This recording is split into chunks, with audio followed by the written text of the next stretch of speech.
Britain is in a housing crisis. When I complained about the rent going up, they said if I didn't, I'd be evicted. With rents and house prices so high, many people can't afford a place to live. There is so much to cover that it's completely overwhelming. For decades, Britain has simply not built enough homes. We are so deep in this crisis, it's really difficult to articulate how deep we are. The government says it's tackling the problem. Today we launch a new plan to get Britain building again. It's time to build 1.5 million new homes across the country. I'm Justin Rolat. This isn't really what I was expecting. I was expecting, you know, cocktails on the lawn. This place is huge. And I'm Anita Rani. I'm gonna just take a step back. Andy, no. We've been travelling across England. Now, the average house price here is 10 times the average local wage. To uncover some of the challenges to building 1.5 million homes. We all know you're not supposed to build on the green belt, but what actually is the green belt? Do you ever just want to throw your hands up and say, what's the point? Hitting the target will need a level of house building we haven't achieved for decades. Yeah, our generation, they want things handed to them. Unfortunately, this is hard work. So can it be done? We are going to build, baby, build, because that is the only way we tackle the housing crisis that we're facing in this country. I'm not going to stand here and say 1.5 million is doable, because it is going to be very, very difficult.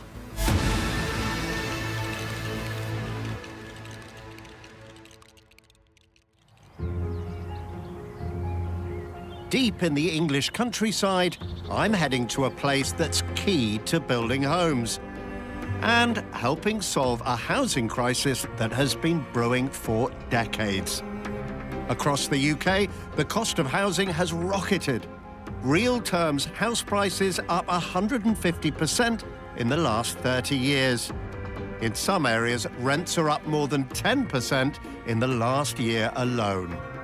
To begin to address that, the government has set the target of building 1.5 million homes by the end of the Parliament in 2029. Now, that means building more than 300,000 homes a year. That's 100,000, 50% more than we're building at the moment. More homes than we've built since the 1960s. And it means we're going to need a hell of a lot of these.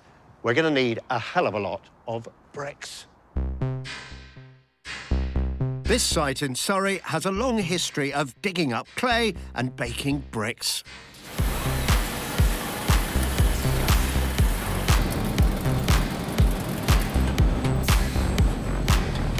It's like a handful of... Whoa. Yeah, so it's like almost like little scales. Yeah. I'm gonna have to say, Simon, it looks a bit like mud. That's all we do. We brickmakers, we dig mud. Dig mud and make it into We bricks. shape it into bricks, Yeah. we dry it, and then we fire it down. Can we touch it? For the sake of that, we could just get that down here. Just feel it as it... Very smooth. Oh, like cheese cutters. So the wire's cut through it and then it spits it out. That's it. This factory churns out 100,000 bricks a day. So it's very delicate, isn't it? I do like watching it. I like to watch the robot work. We make more than 1 billion bricks a year in the UK. And you should be able to break that now, I would guess. Yeah. So, that was a perfectly good brick until a minute ago. I think we found the problem in the house, in short. Finally, the bricks head for the kiln. So you can really feel the heat coming off here. Seriously, I mean, too hot to touch. Oh, wow. It's almost molten at that Yeah. point. It's that hot. Yeah, they're at 1,000 degrees there, so. And that's what it takes to make a brick. That's amazing. To reach the government's target, building materials manufacturers will have to significantly ramp up production. As a materials producer, can you produce the materials needed to build those homes?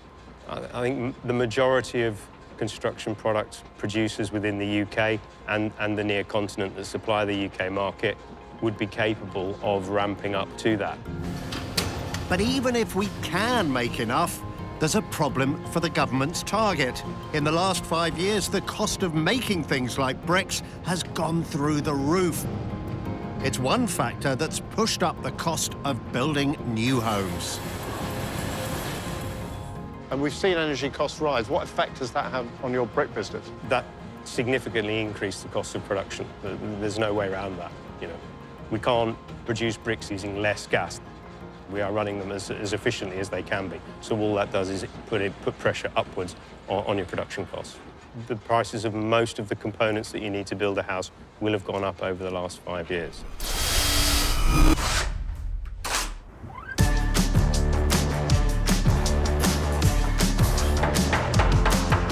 Another challenge to ramping up house building is that we don't have enough builders.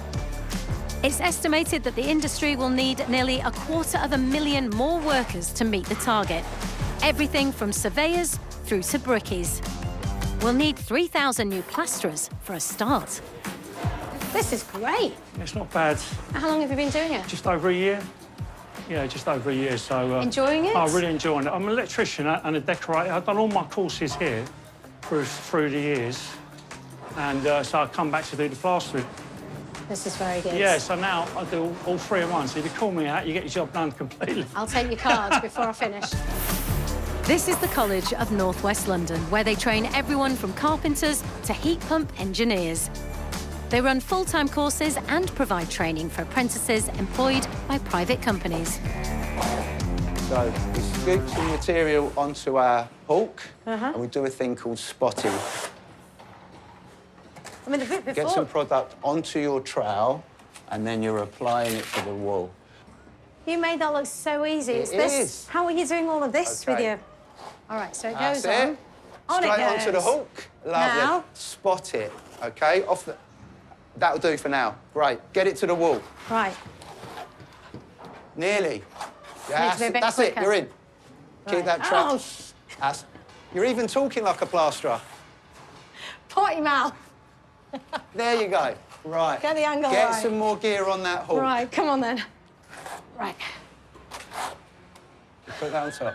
That's fine. Like I said, it's one of the hardest bits. It's so hard.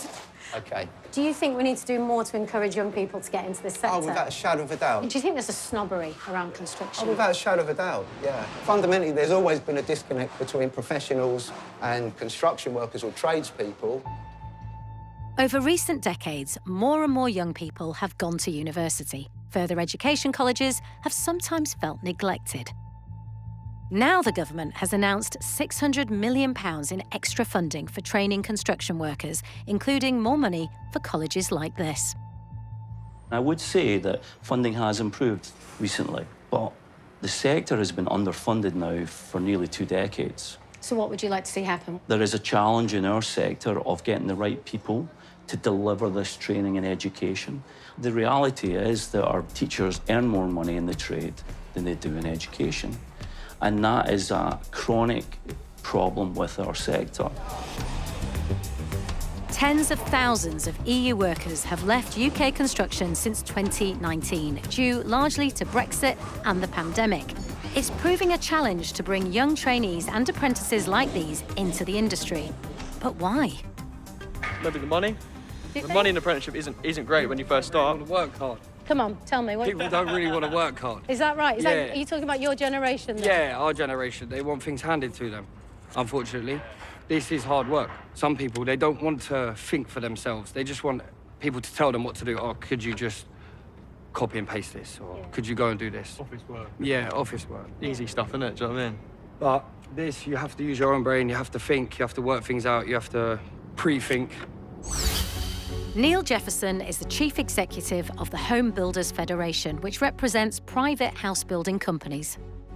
Essentially, we're losing capacity, not gaining. The numbers are going in the wrong way. But we have got this ongoing issue, which really comes from the fact that we've got an ageing population out on site, with more than 25% of our current workforce being aged over 50. Well, hold on a second. Only 38% of construction companies take on apprentices. If there's a skills shortage, it's because your industry, your members, aren't doing enough to create the next generation of construction workers. I think there's a lot going on to attract new young people into the industry. There's a lot of our members are working on a variety of schemes, working with local colleges, setting up skills hubs to train people close to existing sites. So there's a lot going on in terms of getting the pipeline going.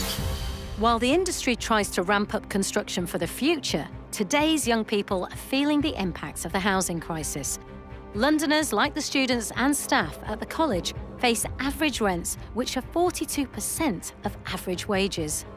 There's the rent, there's council tax, there's your student debt, there's working tax, you have your water bills, your gas bills, your electricity bills, and there is just basic needs and necessities as well. So there is so much to cover that it's completely overwhelming. How do you feel about one day purchasing a property or getting onto the housing ladder? Currently, I'm trying to save up to, try get a mortgage and stuff. But how's that going? It's pretty expensive with the cost of living in, especially in London. Everything's really expensive. How likely is it, and when are you going to get on the property ladder? Be honest, be totally frank with me. I think you're I couldn't tell you, honestly.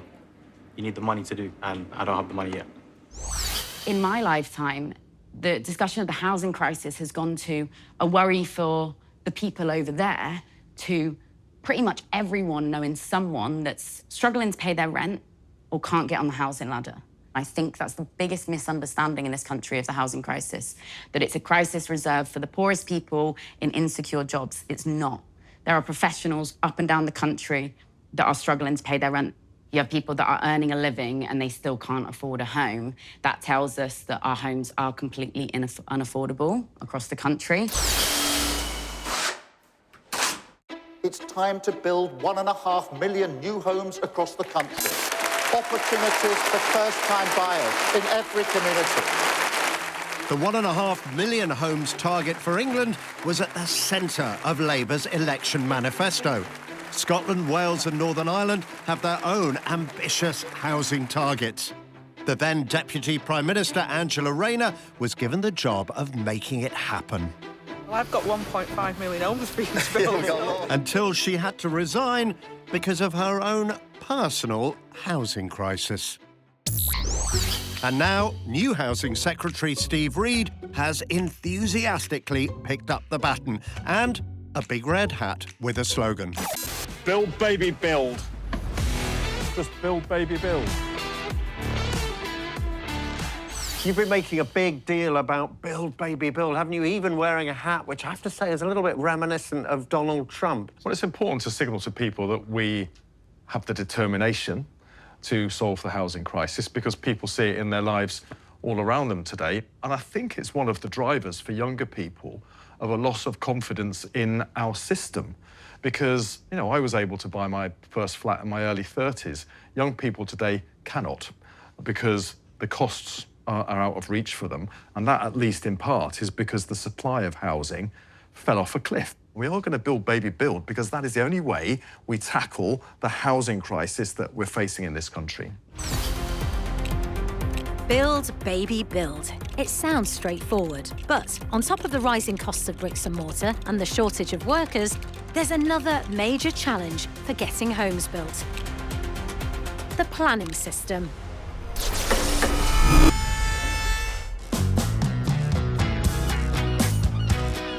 South Tyneside on the North Sea coast is home to around 150,000 people. Hello, Anna. Hi, Anita. Nice to see you. You too. Anna Dixon is part of the housing team at the council. They're proud of these new homes on the site of the old docks. I think it's taken us a long time to get here, but actually now we can see people kind of living their lives within these gorgeous homes. I feel kind of there has been an accomplishment there. But Anna and the team have got a lot more work to do. They've struggled to build enough new homes. The borough has missed its housing target set by the government every year for the past 8 years. At this moment in time, we're not meeting our housing delivery test. We've almost got a backlog of housing needs in terms of meeting our residents' requirements. Unfortunately, we see a rise in homelessness. We see a rise in people leaving the borough to live elsewhere, which obviously has an impact on our ability to provide workers. And it's not just housing. They need to make sure the area has everything it needs. We want to develop a community that has the right levels of schools and doctors, all those other things. Housing shouldn't just be a numbers game. We're trying to develop communities here. The councils already had to work out where 3,500 new homes could be built over the next 15 years. This goes into what's known as a local plan. It's the first stage of the planning system, and it's a legal requirement for all councils to have a local plan in place. This is our draft local plan. As you can see, this is the Borough of South Tyneside, in which we've identified suitable sites for development. And that has looked at housing needs, you know, the communities, social needs, employment needs, and trying to balance all of that within a very small geographical area is obviously a challenge. Making the plan involves consultation, a lot of consultation. We've got the likes of Sports England. You know, some of these green areas are playing pitches. We have Natural England. You know, we've got a beautiful coastline. Certainly they would have something to say if we started building into this area as well. But that's just the start. Local planners may also be legally required to consult neighbouring local authorities, Homes England, the Environment Agency, Historic England, Highways Authority, utility providers, National Health Service, Police and Emergency Services, Civil Aviation Authority, Marine Management Organisation, Office of Rail and Road, county councils, local enterprise partnerships, local nature partnerships, local residents and community groups, parish and town councils, businesses, developers, landowners, voluntary organisations. And that's before they even think about education services, accessibility advisors, wildlife trusts. And the documents go into hundreds of thousands of pages. I'm looking at a lot of paperwork here. Yes. Is this all of it? No, this is a drop in the ocean, really, but this just gives you a flavour. What's this lovely looking pile here? This looks like a lot of reading for somebody. Yes, and it was. Part of the statutory process is obviously we must engage with the community. This is what we've received back in terms of representation and responses to that consultation. Earlier this year, the draft plan went in front of all the elected district councillors for approval. It's flawed, it's wrong, it's undemocratic, and nothing will change because your government will see to that. After a 3-hour debate, the plan was defeated. Campaigners celebrated. The Labour-run council voted for the second time to reject its own planning team's local plan. This leaves the borough with a local plan that's not been updated for the last 17 years. Now, the government has stepped in and forced the plan to the next stage, to be scrutinised by the Planning Inspectorate, an independent government agency. If they approve it, it could go ahead despite the local opposition. How far away are you from getting this signed off and being able to get on with it? If we get approval from the planning inspector, we're looking probably the back end of 2026. Right, if you get approval. If we get What approval. happens if you don't? Back to the drawing board, probably. Meanwhile, the government, in its drive to build more homes, has changed the targets.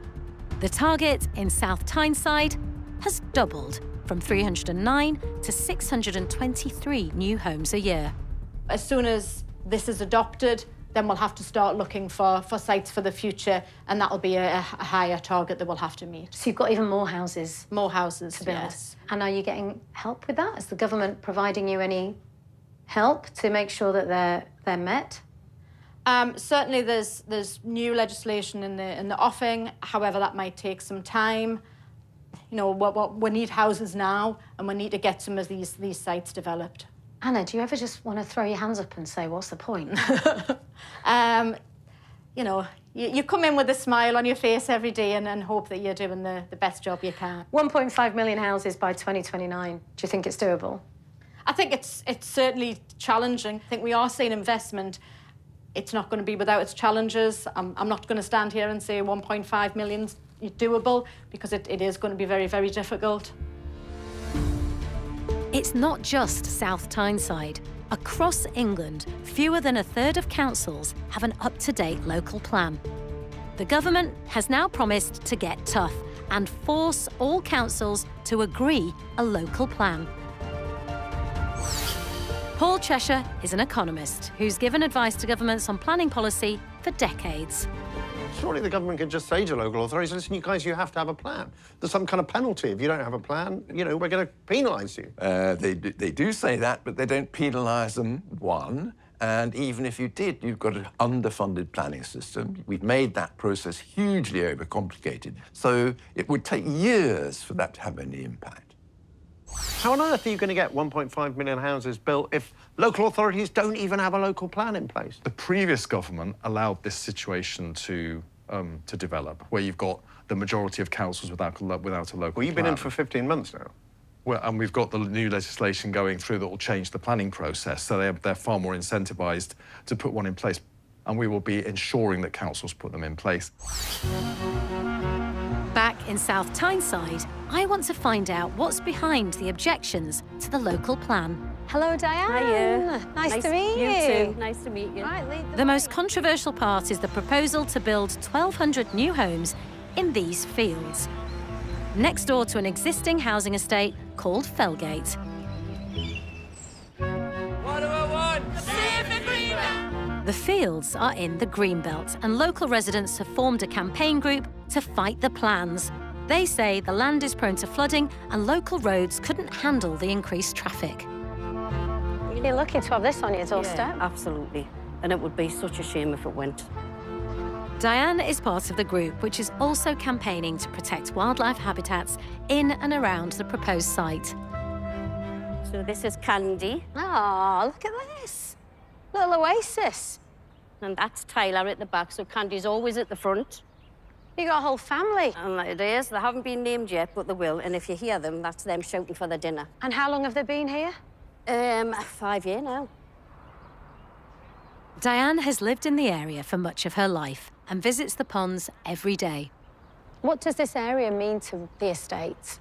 It means everything. You know, we're in the middle of a housing estate, and right here, right now, you wouldn't know that. You're out, the fresh air, when the sun's shining, it's lovely. When the snow's on the ground, it's really lovely. You know, I've had lots of tragedy in my life, you know, and I think most of us have. But this is my go-to. This is my feel-good thing. This is what makes going to work every day and coming here just kind of breaks that all down. The whole of the day, wherever stresses it might be, go. The council's plan aims to deliver new homes on the nearby farmland and protect and improve wildlife habitats. So how do you feel about the possibility of a housing estate being built? Absolutely mortified. It would be an absolute tragedy. There is a pond further over where they've already built houses. And that pond is where originally Candy lived. Now, there was ducks on there, originally there was swans on there. Because of the building, there's nothing there now. You know, I mean, how can you look at them and just want them to just not be here? You know, they've been here for years now. Some people might think that the need of people and the need for housing is more important. That's probably how some people feel it, but why can't you have a balance? You don't have to use greed. Oh, no. Hey, your mate's turned She's up. going to bite me. She's going to bite me. Does she bite? Yeah, she's does massive. Bite. She does bite. This is what she's after. Candy loves me backpack. Candy's enormous. Candy's been very well fed. Yeah, she has. There you go. Good girl. Coming for a Candy, close-up. no. You did. I know I'm a country file presenter, but you did. I'm gonna just take a step back and watch Diane in in action. Candy, no. No. For now, Diane and the other residents have to wait for the decision of the Planning Inspectorate. But even that won't mean the end of the planning battle. Even once the local plan's been voted through, each individual development then needs separate planning permission. And that's a whole other ballgame.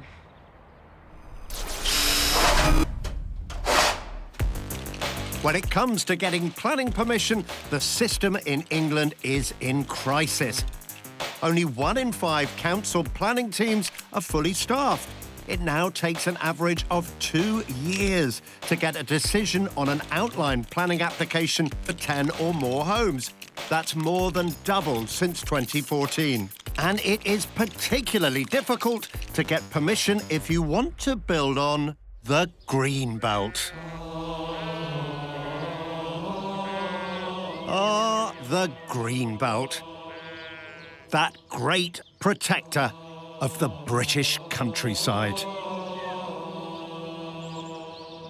We've all heard of the Greenbelt. We all know you're not supposed to build on the Greenbelt. But what actually is the Greenbelt? The first Greenbelt was created in the 1930s when cities were rapidly expanding, threatening to sprawl out into the countryside.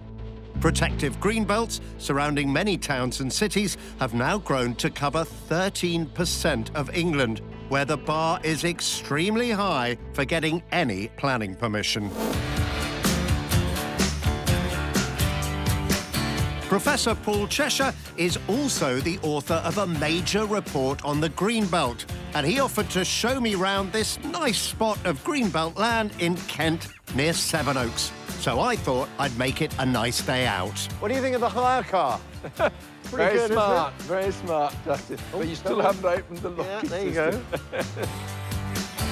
We are in the glorious Greenbelt. Beautiful fields and trees and hedgerows. This is very pretty, isn't it?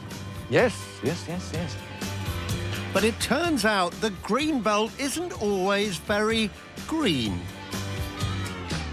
So we're still in the Greenbelt, but this is like light industrial, commercial property, isn't it, around here? Yes, I mean, of course, Greenbelt is very varied land. There's loads of the Greenbelt that's got existing buildings on it. Some of the Greenbelt contains intensive farming, business parks, and industrial estates. The only purpose of the Greenbelt was not that it was green or that it was even particularly attractive. It was only to stop further development. So the Greenbelt doesn't form a useful social function in that sense. And Greenbelt land is often attractive for building homes because it's close to existing amenities and transport links. Paul's study looked at the Greenbelt surrounding 5 English cities. He located hundreds of areas of Greenbelt of limited ecological or social value within 800 metres of train stations for commuting. Enough land, he claims, to build 2 million new homes and more than meet the government's target. I would say that you need to identify those small bits of the Greenbelt that really have very little value in terms of amenity or environment, which have good transport, and then say, you can build on these, and there'll be a presumption that you can build on them, unless there is some absolutely overriding reason why you can't. Sevenoaks needs more homes. The average house price in the area is nearly £500,000, 13 times the local average wage. The area doesn't have a local plan in place. And the council's missed its new homes target for the last 9 years. 93% of Sevenoaks is Greenbelt land. Paul's directed me towards a site that he thinks is ideal for housing. So this place is interesting. Paul said I should visit here.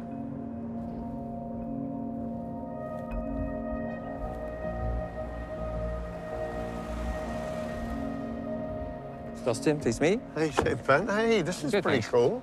Yes, so welcome to the Broke Hill Golf Course. Ben Gearing is a planner for a private developer. So this is the former Broke Hill Golf Course, just under 60 hectares, so a large site. 60 hectares? That's quite big. Big area, so lots of opportunities to do lots of good things here. Build loads of houses. Build loads of houses, country park, new primary school, retirement village, a bit like the Thursday Night Murder Club. So yeah. You make a good case, Ben. You're selling it to me. Well, come see the clubhouse. I'll show you some more. So just through here? Yes. There are a dozen other golf courses within a 6-mile radius of here, so the area isn't short of them. This one has seen better days. It closed in 2017. This leads through to the clubhouse. It's not, but I have to say, this isn't really what I was expecting. I was expecting, you know, cocktails on the lawn. The site is just over the road from a railway station in London's commuter belt. Ben spent months assessing the site. and writing a proposal for planning permission to build 800 homes, a school and other amenities. We then went forward with a planning application. Very difficult to get planning in the Greenbelt. You have to have very special circumstances to release land for housing, even if there was a large housing need, as there is in Sevenoaks. Put the planning application in 2019. That was refused in early 2021. So you were not back? We were not back locally, because yes. this is Greenbelt? Because it's Greenbelt, yes. The local council's decision was supported by the Independent Planning Inspectorate. Now, the government has changed the rules a bit. It's come up with a new concept, grey belt, low-quality greenbelt land that can be considered for building homes. So Ben's trying again, hoping the council will agree that this site qualifies as grey belt. We believe this site can meet the criteria of grey belt in national policy, and alongside that you have to meet something called golden rules, which are requiring 50% affordable housing, upgrades to local infrastructure, so cycling, walking routes, things like that, and also delivering high-quality open space, which we will deliver as part of the scheme. Do you think Sevenoaks are going to say, all right, Ben, build your houses? It's never that easy, but if only it was. But I think we have a far better policy framework and foundation to build on than we did previously, where it was far harder. So, Ben, will the government's changes work? The work the government are doing now on planning reform and the changes being made, the impacts of that are over 5, 10, 15 years, not in the first year or two. Big or controversial planning applications, including building on the Greenbelt, are often decided by local councillors on planning committees. And there's scepticism about how big an impact the new rules will have on their planning decisions. It will still be a local decision to determine which areas are grey belt.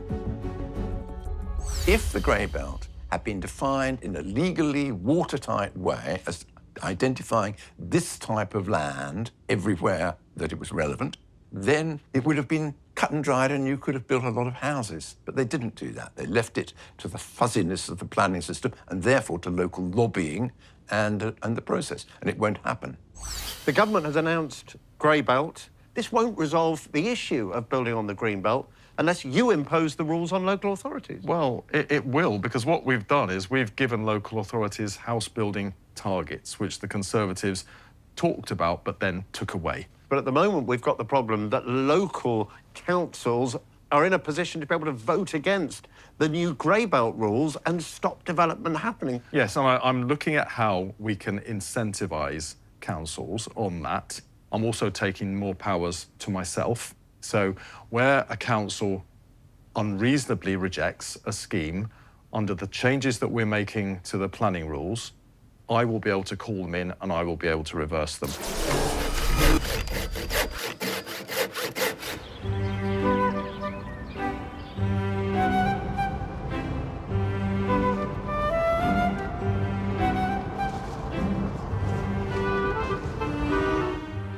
Another challenge for the government is balancing the need for new homes with all the other things it's promised to do.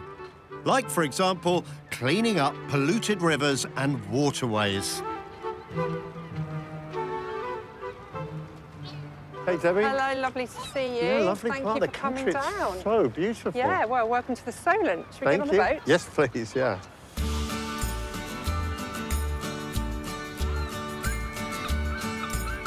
This stretch of water runs between the south coast and the Isle of Wight. Debbie Tan runs the Hampshire and Isle of Wight Wildlife Trust.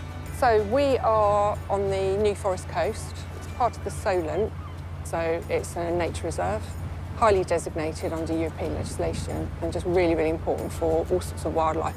We've got some black-tailed godwits, we've got curlew, we've got redshank, and actually in the winter we get hundreds and hundreds of these birds. It's a real spectacle. But this internationally important wildlife site has a serious problem. It's clogged up with green algae. So you can see, that's the kind of green sort of scum that you can see. Yeah, or absolutely. mat, you might call it, on top of the mud. It chokes the mud, it covers up the mud, it stops the birds from feeding. So you can see it kind of growing up the edge, it kills off the natural vegetation, And the roots of that salt marsh vegetation hold the mud in place. And so once that's gone, you they lose the start to yeah. erode, and that's causing a real problem here. So it's affecting the wildlife and the soil and then washing away the salt marsh Yeah, as well. So it's indeed. really, really changing the ecosystem, Yeah, it isn't it? is. The growth in algae is caused by too many nutrients in the water. These nutrients are chemicals containing nitrates and phosphates. Many come from household sewage and fertilizers used on fields. They wash into rivers and out into the sea. So it is naturally occurring, but it's growing much, much faster because of over-fertilisation from too many nutrients. What's all this got to do with house building? New homes mean more sewage, which can mean more nutrients in the water. Since 2019, there have been rules which mean housing developments in affected areas need to take account of this.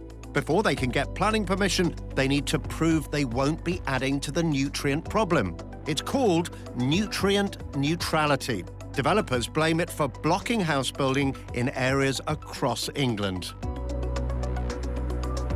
And it appears to have made an impact. In the 3 years following these new rules, Southampton missed its housing delivery target by 50%, and in nearby Portsmouth by 74%. Developers were frustrated, planning authorities were frustrated, you know, MPs got involved. And so we looked at this and thought, you know, actually it's quite important that we help Natural England to find a solution, because what happens is nature's then called out as a problem. Nature is not a blocker to development. The solution here was for house builders to pay to fund an environmental project aimed at reducing pollution. Hey, John, how are you doing? Oh, Justin, how are This you? is a nice-looking bit of land. It's very interesting, isn't It's it? fantastic, yeah. The Wildlife Trust bought intensively farmed land on the other side of the Solent on the Isle of Wight. When we first got the site in 2022, we did some measures of phosphate in the ditches, and the level was literally off the scale. And all of that, of course, is being washed straight down the ditches and into the Solent. By stopping the use of fertilizers and turning this land back to nature, the Trust is helping reduce pollution in the Solent. We monitor the phosphate levels in ditches now and the nitrate levels, and they're down at 45%. You know, so we're already seeing big reductions. The schemes created the potential for nearly 4,000 new homes. These houses near Southampton are some of the homes that have already been built. But it all comes at a price. The house builders have to pay for it, adding between £2,000 and £3,500 to the cost of building each house. And in areas where there aren't enough schemes like this, some house building is still being held up. Nutrient neutrality has been a massive issue for the industry for 7 years now. It's hugely frustrating. The frustration for the industry is that we are less than 1% per year from new homes in terms of the nitrates and the phosphates that are going into rivers. We want to play our part, but what's been unfair in this is that by a long way, the greater contributor is agriculture and farming, and the smaller builders are having to pay substantial amounts of money to get their sites through planning. Sometimes that's the cost that those sites can't bear. The government says it will unblock the nutrient neutrality bottleneck. And it thinks conservation schemes like the one on the Isle of Wight can help tackle wider environmental concerns and get more homes built. Under proposed new planning laws, developers could pay into a national nature restoration fund to compensate for any environmental damage. But there are fears this will weaken protection for nature. When people hear you say, build, baby, build, understandably, they'll think, well, he's going to bulldoze through environmental regulations. I'm going to bulldoze through the barriers that are stopping people in this country reaching their aspiration to own their own home. But is that going to come at the price of the environment? It's not going to come at the price of the environment. Where we see development, which inevitably is going to directly in the area where you're putting concrete in the ground, is going to damage nature, we will more than compensate for that elsewhere by restoring nature. But that comes at a cost. We went down to the Isle of Wight, about £3,000 for homes as a result of those compensation measures that you're talking about. Well, it depends in the way that so you're... So an extra £3,000, you're pushing prices up, not reducing them. We're looking at the specifics of how it works in localities so that we can start to lower some of the costs. The house building industry in the UK is dominated by a small number of big developers. In recent decades, they've done well out of rising house prices. Between 2007 and 2021, profits went up tenfold to £2.8 billion a year. They've since fallen significantly. The big house building companies build 40% of the new homes in the UK. So if the government is going to meet its ambitious target, they are going to have to be a big part of it. And biggest of the lot is Vistry. It currently builds more homes in the UK than anyone else, more than 17,000 a year. And it's so big, it started building houses not on a building site, but in huge factories like this one in Leicestershire. This is a wood that is used within our timber frame structure to make our walls, floors and roofs. The basic skeletons of the houses are built here, the frames for the roofs, floors and walls, and then shipped off to the building site. So what you're doing is you're kind of... It's like a house kit, isn't it? It's like an Airfix model for housing. It's quite a big place to get around. This place is huge. So we've reached the end of the line. We've reached the end of the line for now. This is a kit of parts, so the whole kind of timber frame structure is loaded onto the lorries and then transported to our site. Vistry hopes these time-saving processes will help it ramp up the number of homes it builds. A normal building site might turn out 50 homes in one calendar year. We've got schemes across the country that are building 200 homes plus in a calendar year. And in the future, we think we can grow to over 20,000 a year in our medium-term plan, and we think that's a good contribution to the national requirement needed each year.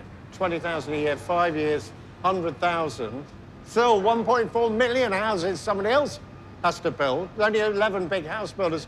Can it really be done? To us, it's an ambitious target, but something that we want to help deliver and help work towards, and something that the industry is very keen on delivering. But critics believe the government's reliance on private house builders could spell trouble for their chances of meeting the target. Private companies will only build when they think they can sell and make a profit. With construction costs high, in many areas, making a profit is a challenge, and relatively high mortgage rates are reducing the number of potential buyers. So the fear is the companies won't deliver. A lot of the current government's policies are premised around private house builders delivering new homes. Now, why would we do that when we're in a complete crisis and history tells us that private developers don't deliver? Unfortunately, consecutive governments of all colours have, instead of siding with the people that need homes, sided with private developers because they've normalised a profit-driven development model. You've got to say that ultimately it's profit-driven companies that can't see the interest in building the homes that are responsible for the deficit we've got in the housing market. No, that's not true. I think actually, for like most private organisations, they're driven by growth, actually, and building more homes. If you look over those years, you'll see that they've always set targets for building more homes, and that would make them more successful. They're driven by growth if they think there's profit in it. If they don't think there's profit in it, they're not going to try and expand their operations, are they? And the problem is they've been too focused on profits. No, I think actually the truth is this is an industry that will build the homes if there are buyers there. But even if the home builders hit the government's target, will it bring down the cost of housing? Will building 1.5 million new homes actually reduce house prices? Well, I mean, there are a number of factors at play here. Increasing supply should mean that, buying a new home becomes more affordable. But we're also seeing at the moment, for the first time in a decade, wages rising faster than prices. So that's putting more money in people's pockets. So should house prices fall? Well, I want it to become more affordable to people to buy a new home. People will hear that and think Steve Reed is saying he wants to see house prices fall. I know where you're trying to get me to go.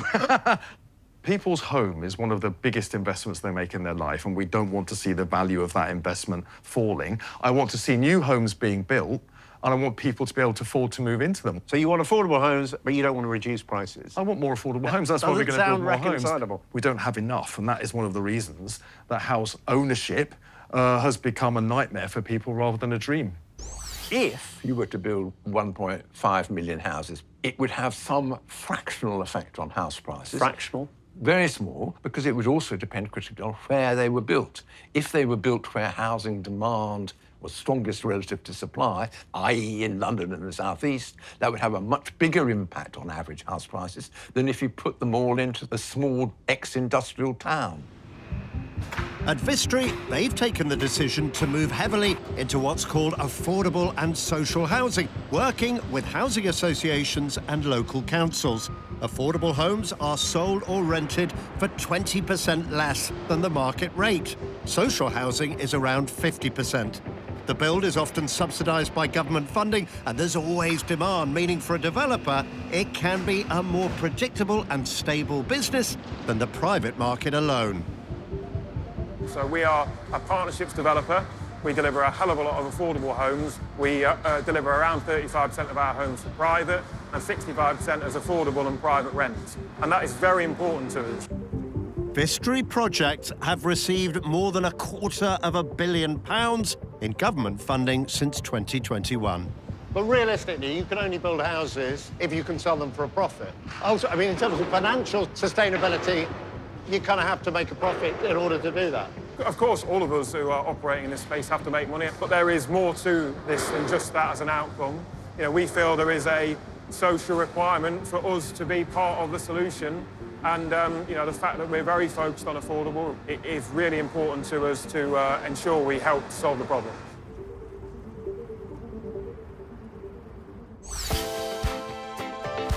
The main type of social housing used to be council homes, directly paid for and owned by local councils. Rents were controlled, tenancies often for life. For 30 years after the war, councils built more than 100,000 homes a year. At their peak, in the late 70s, nearly a third of all homes in England were council homes. But then, everything changed. We were elected to extend home ownership, and we gave council tenants the right to buy their own homes. Nearly 750,000 more council tenants have either bought or are buying their homes. The Right to Buy scheme meant that long-term tenants could buy their properties at a discounted price. It's been hugely popular and given millions of less well-off families the opportunity to own their own home. Since Right to Buy was introduced, 2 million social homes have been sold this way in England. Only half have been replaced. Over 4 in 10 homes that were sold under the Right to Buy are now owned and rented out for a profit by private landlords. So we've literally taken a public asset that was good for our country, and we've given it over to the private sector to allow landlords to make a profit off the fact that people need somewhere to live.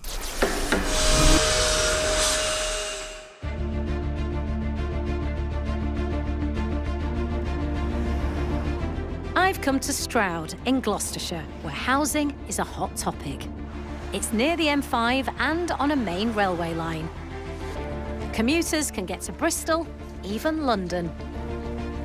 So house prices in this area have gone up so much that now the average house price here is 10 times the average local wage. And that's priced many local people out of the market. The parish of Eastington, just outside Stroud and bang on the motorway, is feeling the impact. They've not been short of proposals for new houses, but they're often not what local people want.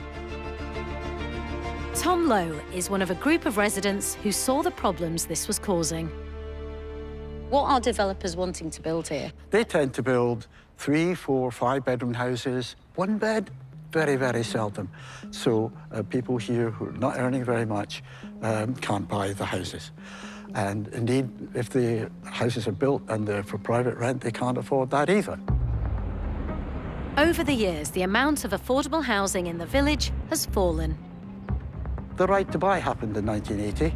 So you're looking at something like 175 houses in this sweep here, all of which were built either as council houses or as housing associations, affordable, all affordable, and less than half now.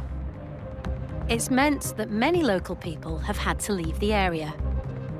If you think about extended families, we've got people here who are 80 years old and went to the local school. Their children were born here and went to the local school. Now their grandchildren have difficulty living here. Instead of just trying to block the property developers, Tom and other local residents decided to do something about it. They set up what's known as a community land trust.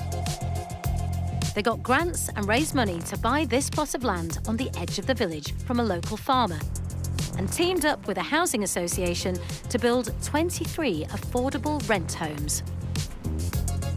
What sort of properties have we got? Well, we just got a couple of bungalows at the front, and these are for people to downsize into. And when they move out of their council houses or the housing association 3-bed housing, they move in there, and we get a 3-bed house elsewhere in the village or elsewhere in Stroud. That's freed up for somebody else. So you've got That's bungalows, what, 1-bed, 2-bed, These apartments? are all 2-bed this side. Yep. The bungalows are all 1-bed. At the very end, we've got 4 flats.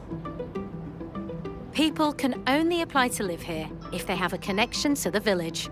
Hello, Sally, nice to see you. Come on then. Sally moved in nearly 5 years ago. I grew up in the village, went to the local school. I moved away because there's nowhere to rent in the village, really. Sally says she's had some bad experiences with landlords over the years. I brought a newborn Prem baby back to black mould, and when I complained, they just wouldn't do anything about it and put the rent up. And when I complained about the rent going up, they said if I didn't, I'd be evicted. So that was it. I just had to keep paying and keep bleaching the walls, basically. So how important is it that you are here? Oh, very, because my dad's very poorly at the moment. So my son spends a lot of time with him, which I want. And it makes me going to work easier that I can just 5 minutes down the road, I can even walk to my mum's house to drop my son and my dog off before I go to work. Just to have a decent garden and somewhere for my son to play at the front and not have to worry that someone might sell the house and have to find somewhere else. This is like our forever home, really. The project's success means the Community Land Trust is working with another housing association to build 31 more social and affordable homes in Eastington. The government says it wants to build more social and affordable homes. It's announced £39 billion of funding over 10 years, which it says could help deliver 300,000 homes. Is it enough? No. That figure actually equates to about £3 billion year on year up to 2029. Now, in the last Affordable Homes Programme, 2021 to 2026, the figure was about 2.3 billion. So it's hardly, if you count inflation, it's hardly an increase on what the Conservatives were spending. Across England, there are more than 1.3 million households on social housing waiting lists. Some charities and researchers and MPs on the Housing Select Committee think the government should invest to help build 90,000 social homes a year. That could cost tens of billions of pounds of taxpayers' money. All of this costs money, and money is tight. So what's your economic argument for spending more money on social housing? As it stands, between 2024 and 2029, the government will have subsidised private landlords to the tune of £70 billion via housing benefit because private rents are unaffordable. That blows my mind every time I think about it. If you spend money on social housing, it actually creates money for the economy. We would see a decrease in spending on temporary accommodation. Some councils have seen increases of over 230% more in many cases on their temporary accommodation. Charities, researchers and the Housing Select Committee have said we need 90,000 a year. We have to make choices based on the funding that is available.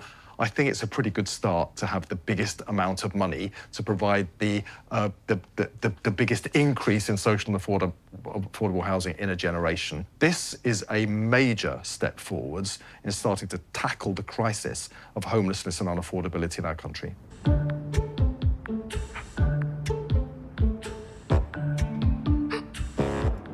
We've travelled across England, speaking to people involved throughout the house building process. Most people agree that the 1.5 million target is a tall order, and so far, the figures don't look great. Planning permissions granted for new housing developments have continued to decline since the government came to power and are at a record low. So, will the government make it? There's absolutely no way that we will build 1.5 million houses. No way? No way. You say that with real confidence? With the best will in the world, but with the reforms it's got, it's not going to make much difference at all. And one of the problems of the housing system is it's very slow. It's like turning a tanker around. It's going to take a long time to improve the situation. We're not going to meet it because the government have not changed tack. They have continued on the path of a developer-led model of housing in this country. For as long as it's driven by profit, we are going to have problems because profit will always be chosen over the needs of people. The truth is, at the moment, we're flatlining at around about 200,000 homes a year. I think the 1.5 million target is looking increasingly distant. I've got to say that. The chief executive of the Home Builders Federation says, and I quote, "It is looking increasingly distant." Let's be honest, you are not going to meet it, are you? I'm absolutely going to meet that 1.5 million target, and it will make the celebration all the sweeter if people are telling me that I can't do it. Of course we can do it. We can do anything in this country that we want to do. If you fail to meet your 1.5 million target, Steve, will you eat your Build Baby Build hat? Will you? Well, happily at the moment, I'm dieting. Maybe the diet will be over by that point. But I do believe this very, very strongly. That target was given to me by the Prime Minister when I accepted this job, and I accepted it. And my job, just like yours or anyone watching this show, my job should be on the line if I fail to meet my target. So I expect to be held to account for it. The government says it is going to build, baby, build, but hitting that 1.5 million target is going to be a huge task. And even if it pulls it off, it's unlikely to make housing significantly cheaper. So what's clear is it will take years to fix this country's housing crisis.